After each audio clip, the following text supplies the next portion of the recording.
this is Ronan Blue, just taking my daily walk here in Hua Hin, Thailand. And today's topic would be on retiring now. So when we get our first job, we basically have all of our needs met. Like our food for one thing, our shelter, and a number of little other things. And but sometimes you want more than that, you know? Sometimes you want beyond that. And it's normal that we do so. But because we do want more, sometimes we're unable to really limit those wants that we have, just because of our behaviors. Because of our behaviors, sometimes we encounter those commercials on TV, always trying to get us to believe that we deserve the stuff that they're advertising, right? Yeah, the advertisers, I mean, they get at their job, and it's really not your fault or our fault. Definitely not their fault, because it's their job to advertise and sell the products that your company is asking them to sell. Our society is always telling us that we need more house, you know, or we need more car, you know, we need more, because it makes us better people when we have more. And because we want more, we're trapped in you know, the treadmill existence of wanting even more. And a lot of us actually don't realize that by buying more materialism, we're trapped at our desk, right?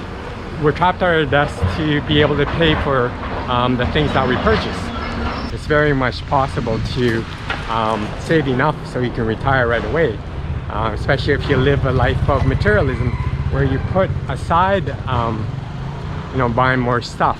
Because essentially when you have more housing, as an example, that means you got to pay for more maintenance. You know, you got to pay for more utility costs, because the bigger the house, and the more it costs to air condition it or heat it up. So overall, more really isn't better. So in North America, we have the bigger the better mentality, and it really isn't the case. It also goes for the case for more car as well, a faster vehicle, more stylish. But for me, I don't really care much about status, you know. I just try and show my wealth in other ways other than the things that I have. And having a more sportier vehicle means you're paying more gasoline for it and more insurance. If your intention is to want to retire early, there's a lot of different kinds of shortcuts you can use. And just by looking around you and seeing where you can really look at your behavior. I mean, I can talk about hundreds of these types of vlogs and nobody will listen, you know? Or no one would apply it because it doesn't match to their behavior. But the thing is, in our lives, it's really hard to find fulfillment, right? We're always looking for something more. And that's what our society essentially tries to always push on us, to have more. In actuality, the life of the Joneses is actually, you know, came from a television show. You know, and it was telling us that that is the route of happiness. Having that big home and those 2 cars and all of those appliances is what the definition of happiness would be. But in actuality, it's the happiness that was invented to make a particular television show popular. And that thought process has become so engraved in our society, in saying that that is the true route of happiness, when in actuality it is not. So everyone's trapped in this belief that by achieving all of those things and buying those materialisms, you'll be able to achieve ultimate happiness. When in fact there's so many examples out there where that's definitely not the case at all. People are still unhappy, you know, they have the houses, they have the money, they have the cars, but they're still unhappy. You know, philosophy of financial independence is very simple. You spend less, you save more, and you invest. Three concepts that you need in order for you to be able to retire now. And if you do follow those simple concepts, then you'll be able to retire now if you wanted to, right? So it's not an impossibility. And putting aside all of those materialisms that you have, just you can focus on your passions, you know, other than buying all that Jones's life of the big house and the 2 cars, and you know, spending away all your savings on essentially meaningless things in the longer term. If you look at those people who have achieved financial independence, you'll see that they're spending their lives very fully, right? So they're doing what they want to do, like me, like us. And because of that, I feel mentally free. You know, there's a lot of stuff that I want to do myself in this life that I have, that you only live once, and you don't want to live with any kind of regrets. So that's essentially why I am doing the things that I want to do today. Like here, being here in Thailand, you know, I feel extremely relaxed. You know, I feel happy. I'm passing by and people are smiling at me, and that's the whole purpose of becoming financially independent, you know, just being happy overall. But another reason why you want to think about retirement now is because we're really unsure if we will be getting Social Security in the future, right? With our 401ks and Roth IRAs and Canadians RSP and TFSAs. Those vehicles are there today because we're not sure if we're going to get, you know, Social Security in the future. So it's actually up to us as individuals to make sure we grow our wealth ourselves by investing into those vehicles. So that's another reason why retiring early wouldn't be such a bad idea. But this has always been our, you know, goal from the past. And I have always been trying to find research on how we can achieve financial independence.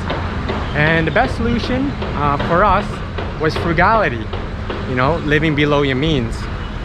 And there hasn't really been anything else that's really a possibility to achieve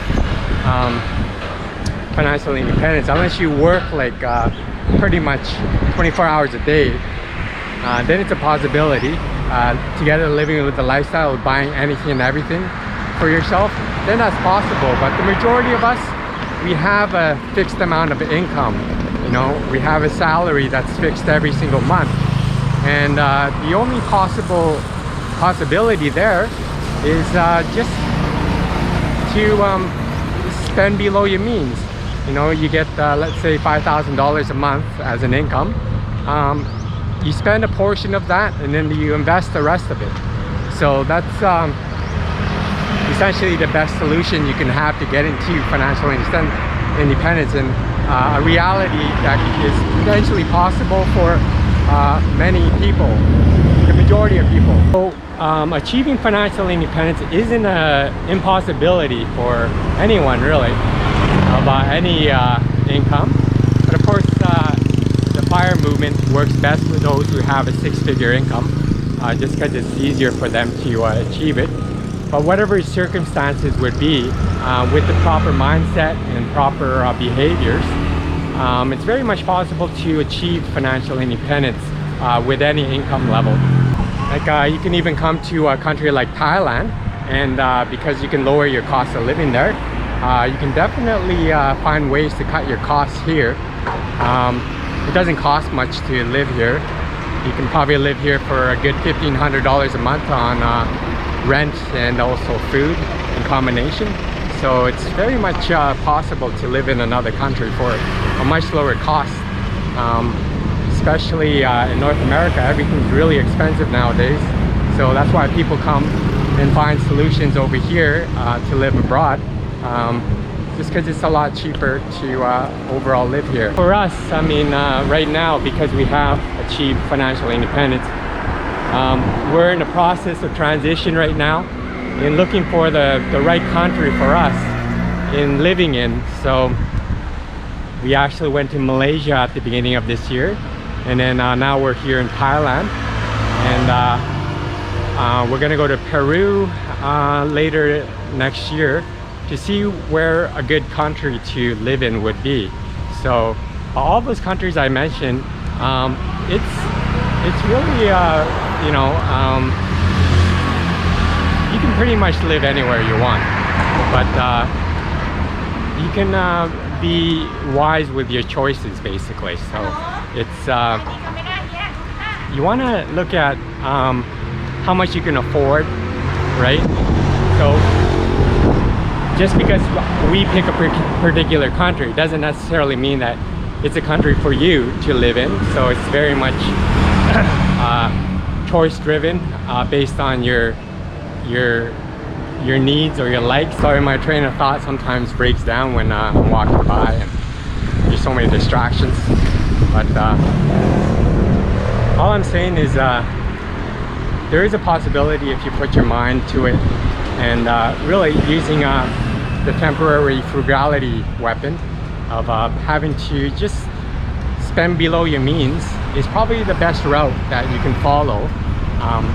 Minimalism essentially, to force your retirement. So I highly suggest you give it a try. If you're really serious about retiring early, then frugality or minimalism would probably be the best solution for you. Well, I think I have my vlog here today. Tell me what you think of forcing your retirement early in the comment section below. If you like this vlog, please don't forget to give me a like, subscribe if you haven't already, and hit that notification bell for more of my coming content here. Thanks for watching my vlog. Be free, gain wealth, and travel far.